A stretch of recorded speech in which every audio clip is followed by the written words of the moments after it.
Assalamualaikum warahmatullahi wabarakatuh. Pada penelitian, setelah topik atau masalah penelitian diidentifikasi, kemudian disajikan dalam latar belakang masalah, setelah itu dilakukan pembatasan masalah, maka selanjutnya adalah menetapkan rumusan masalah penelitian.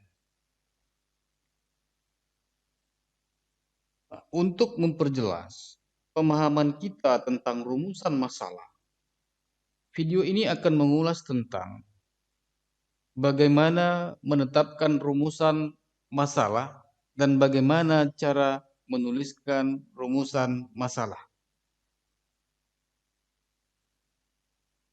Perlu sobat ketahui bahwa rumusan masalah berbeda dengan masalah. Kalau masalah itu merupakan kesenjangan antara yang diharapkan dengan apa yang terjadi, maka di dalam rumusan masalah merupakan satu pertanyaan yang akan dicarikan jawabannya melalui pengumpulan data dan analisis data. Jadi, sebenarnya penelitian itu hanya menjawab rumusan masalah. Nah, dengan demikian, terdapat kaitan yang erat antara masalah dengan rumusan masalah. Dikarenakan setiap rumusan masalah penelitian harus didasarkan pada masalah. Nah, seperti itu dia. Nah, jadi bisa kita pahami bahwa rumusan masalah itu merupakan bagian terpenting dalam inti penelitian yang harus kita pikirkan. Baik, kita lanjutkan sobat sekalian. Nah, rumusan masalah itu dibuat dalam bentuk pertanyaan mengenai masalah. Sebuah hal atau kejadian yang berbentuk kalimat tanya yang sederhana, singkat, padat, dan jelas. Nah, supaya lebih gampang kita memahami rumusan masalah, maka di dalam sebuah tugas akhir, baik itu skripsi, tesis, maupun disertasi, maka ini adalah merupakan alur berpikir. Jadi setelah kita tadi membuat sebuah latar belakang masalah, kemudian ada identifikasi masalah, kemudian masalah kita batasi, baru adalah rumusan masalah. Setelah rumusan masalah adalah tujuan penelitian dan manfaat penelitian. Nah, itu yang ada di dalam bab 1. Jadi rumusan masalah ini masih berada di dalam bab 1. Nah, kenapa rumusan masalah itu penting di dalam proposal? Ini jawabannya.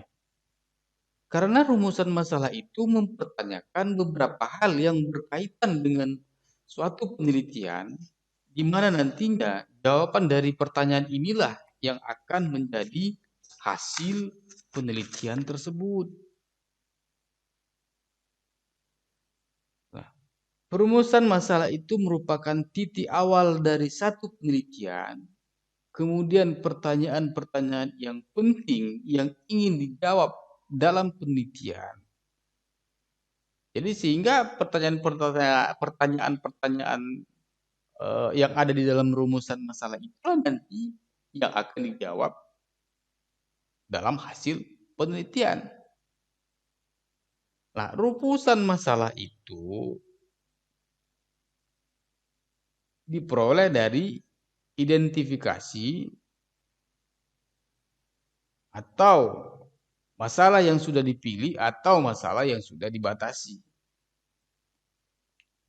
Nah, titik acuan untuk penyusunan atau tujuan pengajuan hipotesis, analisis data, dan kesimpulan ini adalah berawal dari rumusan masalah yang telah kita tetapkan. Jadi sebagai acuan perumusan masalah ini. Oke. Nah, dalam memahami rumusan masalah, ada beberapa bentuk rumusan masalah, yaitu ada rumusan masalah deskriptif, ada rumusan masalah komparatif, ada rumusan masalah asosiatif. Jadi tergantung daripada tugas akhir kita. Nah, rumusan masalah asosiatif terbagi lagi.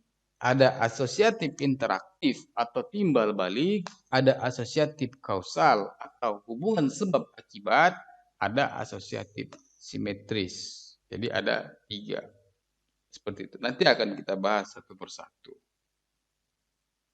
Oke, kita masuk yang pertama. Rumusan masalah deskriptif. Nah, rumusan masalah deskriptif merupakan rumusan masalah yang berkaitan dengan pernyataan adanya variabel independen, baik itu satu atau lebih variabel penelitian. Nah, jadi di dalam rumusan masalah ini, peneliti tidak perlu lagi membandingkan variabel pada sampel lain. Jadi artinya tidak ada perbandingan. Kita tidak membandingkan pada sampel yang lain. Dan juga mencari hubungan dengan variabel lainnya. Artinya tidak perlu kita mencari hubungan dengan variabel lainnya. Ini kalau kita membuat pernyataan rumusan masalah deskriptif. Ini yang harus kita pahami. Oke. Nah, misalkan contohnya seperti ini. Seberapa besar produktivitas karyawan di perusahaan PT XYZ? Kita misalkan ingin mengetahui seberapa besar produktivitas yang dihasilkan oleh karyawan di perusahaan PT XYZ tersebut. Oke, itu misalkan seperti itu. Nah, kemudian kita ingin melihat tingkat kepuasan kerja karyawan misalkan. Oke, bisa kita buat bagaimana tingkat kepuasan kerja yang dirasakan oleh karyawan PT XYZ. Nah, kemudian ada lagi, misalkan kita ingin melihat gaya kepemimpinan. Seberapa efektifkah gaya kepemimpinan yang akan diterapkan di perusahaan? Kemudian, seberapa tinggi tingkat kepuasan konsumen terhadap pelayanan PT XYZ? Nah, kemudian, berapa lama daya tahan tubuh seseorang untuk menahan tingkat stres terhadap pekerjaan?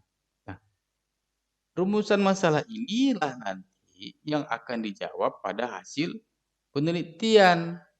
Nah, seperti itu. Jadi digunakan kalimat tanya. Ini contoh rumusan masalah yang bersifat deskriptif. Nah, bagaimana dengan rumusan masalah komparatif? Nah, rumusan masalah komparatif adalah masalah penelitian yang bersifat membandingkan antara variabel satu dengan yang lainnya, apakah itu sama atau berbeda. Nah, jadi dalam hal ini, seorang peneliti perlu membandingkan variabel yang satu dengan variabel yang lain. Seperti itu. Contohnya misalkan seperti ini, pernyataan rumusan masalah komparatif. Apakah ada perbedaan kepuasan kerja antara pegawai negeri sipil dengan pegawai swasta? Kita ingin melihat misalkan perbedaan kepuasan PNS dengan pegawai swasta. Kemudian, apakah ada perbedaan kinerja karyawan sebelum dan sesudah mendapatkan pelatihan? Ini namanya rumusan masalah komparatif, artinya mencari perbedaan. Berarti kalau nanti judul Anda itu, judul tugas akhir sobat itu menggunakan perbedaan, maka pakailah rumusan masalah komparatif. Oke. Apakah ada perbedaan antara kepuasan konsumen antara PT XYZ dan PT ABC setelah membeli produk yang sejenis? Nah, seperti itu. Kemudian, apakah ada perbedaan kinerja keuangan perusahaan domestik dan perusahaan multinasional? Jadi artinya kita ingin melihat perbedaan kinerja keuangan perusahaan domestik dan perusahaan multinasional. Jadi kalau melihat perbedaan, maka rumusan masalah yang kita gunakan adalah rumusan masalah komparatif. Selanjutnya, rumusan masalah asosiatif. Nah, rumusan masalah asosiatif ini merupakan pertanyaan pada sebuah penelitian yang sifatnya mempunyai hubungan antara dua variabel atau lebih. Bisa dengan hubungan timbal balik atau sebab akibat atau juga simetris hubungan antar variabel. Oke. Nah, asosiatif hubungan timbal balik, kan? Asosiatif hubungan timbal balik. Nah, misalkan seperti ini. Hubungan antara kinerja dengan prestasi. Nah, di sini dapat dinyatakan kinerja mempengaruhi prestasi dan juga prestasi mempengaruhi kinerja. Jadi ada hubungan timbal baliknya. Nah, seperti itu.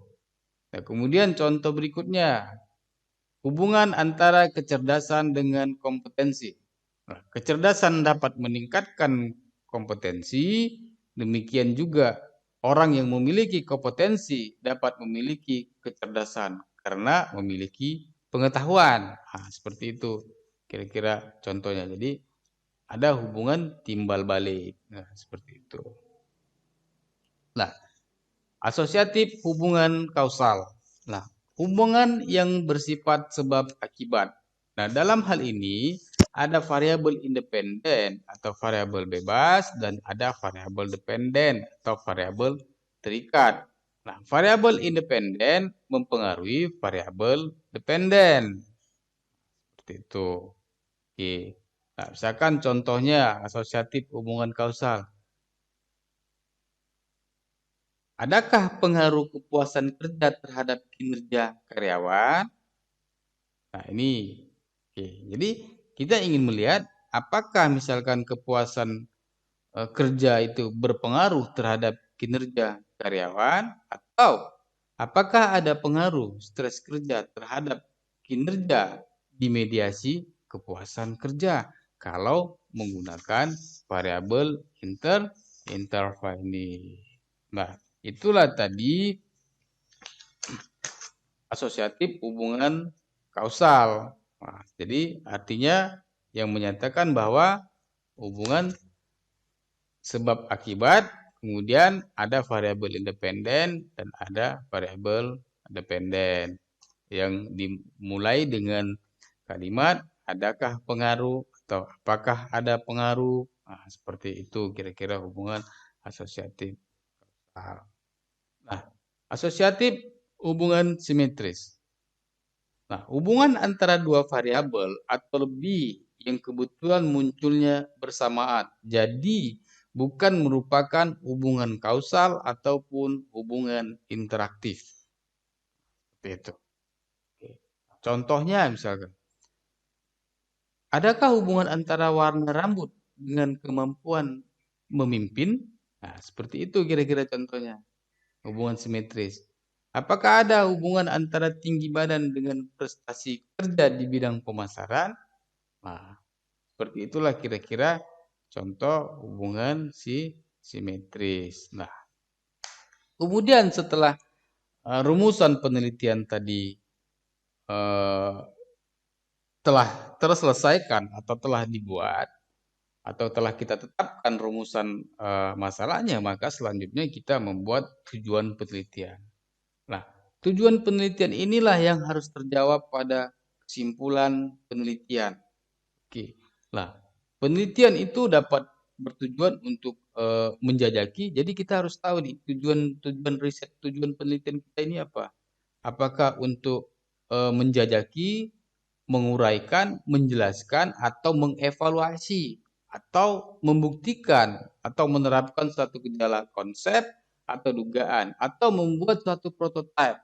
Jadi kita harus jelas di sini. Atau kita kombinasi ke semuanya. Nah, jadi dalam membuat tujuan penelitian ini, keenam ini yang harus kita perhatikan. Kita paling tidak harus ada dalam membuat tujuan penelitian ini apakah eksplorasi, deskriptif, eksplanatif, atau evaluasi, atau dan lainnya. Nah, tujuan penelitian merupakan jawaban dari rumusan masalah. Jadi menggunakan kalimat pertanyaan. Jadi Kalau misalkan rumusan masalahnya ada 4, maka tujuan penelitiannya juga ada 4.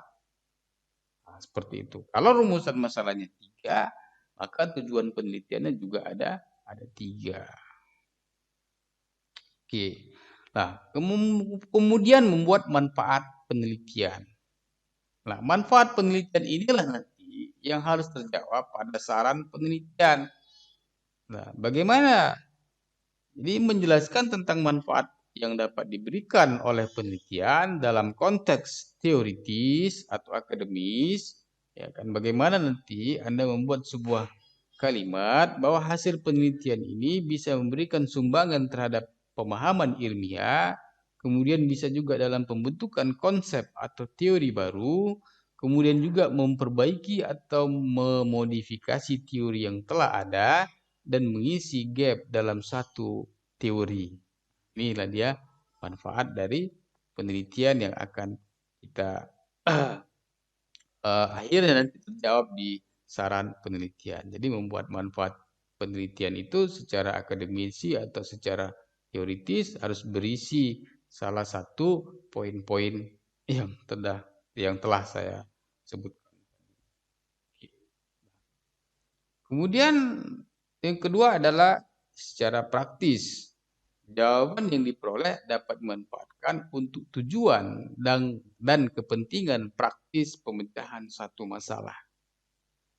Kemudian yang ketiga adalah metodologis, usaha untuk menjawab permasalahan penelitian yang melahirkan teknik atau metode penelitian atau pengukuran, pengamatan, dan lain-lain yang lebih valid dan reliable. Dan yang keempat adalah manfaat sosial. Jawaban yang diperoleh bermanfaat bagi pembentukan kesadaran, pengetahuan, serta sikap masyarakat atau kelompok sosial tertentu. Oke. Nah, itulah tadi bagaimana kita cara membuat rumusan masalah. Semoga video ini bermanfaat dan membantu Anda untuk menyelesaikan tugas akhir. Terima kasih. Wassalamualaikum warahmatullahi wabarakatuh.